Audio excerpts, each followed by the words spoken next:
Bonjour à toi et bienvenue au Message Lumière de la famille Myriam.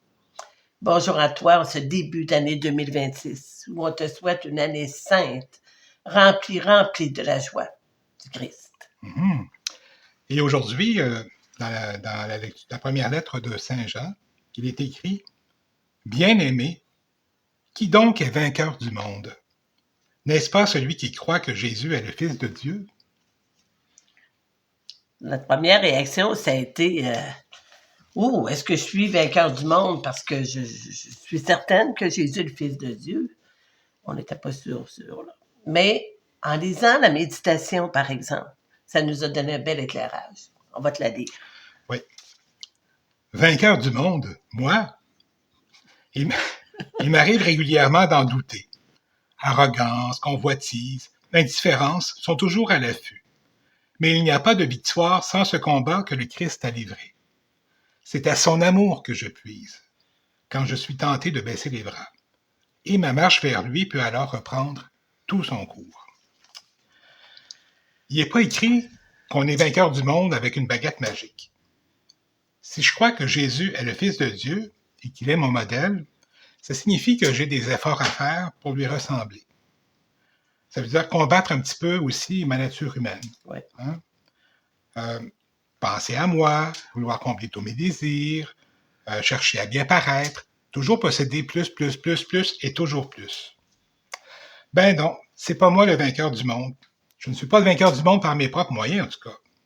Je le suis parce que Dieu est avec moi.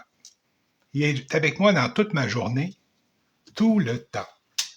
C'est ça. Être vainqueur du monde, comme disait Georges, c'est pas avec une baguette magique. C'est par nos efforts. Mais nos efforts, on les fait parce qu'on a un modèle, qui est Jésus, le Fils de Dieu. Quand on suit notre modèle, on sait vraiment quelle route prendre. Puis notre nature humaine fait en sorte qu'on prend des travers assez régulièrement, mais plutôt que rester sur la voie de traverse, on revient plus facilement parce qu'on veut suivre Jésus dans la voie de Dieu. Mm-hmm. Tu sais, quand, par exemple, on a des conflits, quelqu'un nous tape ses nerfs, ou nous autres même, on tape ses nerfs de quelqu'un, ça peut arriver. Hein? Oui, ça peut arriver. Qu'il y a des chicanes de voisins, peu importe. La première réaction, c'est toujours de se défendre. Hein, on va se défendre. Je vais gagner, C'est il humain. y a une injustice, c'est humain. Mais si je prends le temps, là, pendant 10 secondes, là, avant de réagir, Même pas de dire, une seconde. Mais... une seconde, de dire, qu'est-ce que tu ferais, Jésus, toi, à ma place? Ah! Il n'y a pas des chances que notre premier mouvement soit plus ralenti, qu'on réagisse moins fort, qu'on fasse moins de bêtises, qu'on dise moins de bêtises, parce qu'on veut suivre Jésus. Puis si on en dit des bêtises, ben on va aller plus facilement s'excuser, parce que on suit Jésus. Là. Jésus, mais qu'est-ce que tu ferais à ma place? Ça me surprendrait qu'il veuille la division. Mm-hmm. La même chose durant les épreuves. Une épreuve, on n'a rien fait pour, là, que ce soit la maladie, la mort, les chicanes dans les familles. On n'est pas responsable de ça, là. Mais qu'est-ce qu'on peut faire pour suivre Jésus? C'est de vivre avec lui. En disant, Jésus, je sais que tu es avec moi aujourd'hui, dans tout ce que je vis. Tu es là, tu m'accompagnes, tu m'aides. Se coller à Jésus, là, le Fils de Dieu, là. Ben, c'est de vaincre nos craintes, nos peurs. C'est ça, être vainqueur du monde. C'est pas tomber dans la désespérance. On n'est pas seul. On est avec Jésus. Mm-hmm.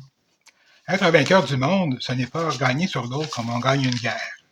C'est croire que Jésus est le Fils de Dieu. Hein? C'est lui le sauveur du monde. Mais il peut être sauveur du monde à travers moi. Hein? Parce qu'il est avec moi tous les jours de ma vie. Je passe ma journée avec lui. Alors, il est le vainqueur du monde, mais je suis avec lui. Alors, j'ai une part de responsabilité aussi. Et comme il est écrit à la fin de la première lecture, vous avez la vie éternelle, vous qui mettez votre foi dans le nom de Dieu. Fait quand on aime Jésus, qu'on veut le suivre, quand on aime Dieu, qu'on demande à l'Esprit Saint de nous aider, c'est comme ça qu'on peut être vainqueur du monde. De notre petit monde qui doit s'améliorer tout le temps. Si moi j'améliore là, ce que je suis comme personne, en suivant l'exemple de Jésus, ben je vais être plus facile à vivre pour Georges. Si lui améliore son petit monde, plus facile à vivre pour moi. Notre amour est encore plus grand. on se blesse moins. C'est tout ça que le Seigneur veut. Il veut qu'on se relève, qu'on suive son exemple, qu'on ne sera jamais, jamais seul. Il nous l'a promis. Il va être avec nous tout le temps, tout le temps, tout le temps. Il est avec nous. Ouais. Il est le sauveur du monde. Oui, puis il est avec nous. Il est à travers nous aussi, et avec toi aussi. Fait que marchons avec Jésus à chaque minute de notre journée aujourd'hui. Alors, sur ces belles pensées, on dit au revoir, à bientôt. À bientôt. Au revoir.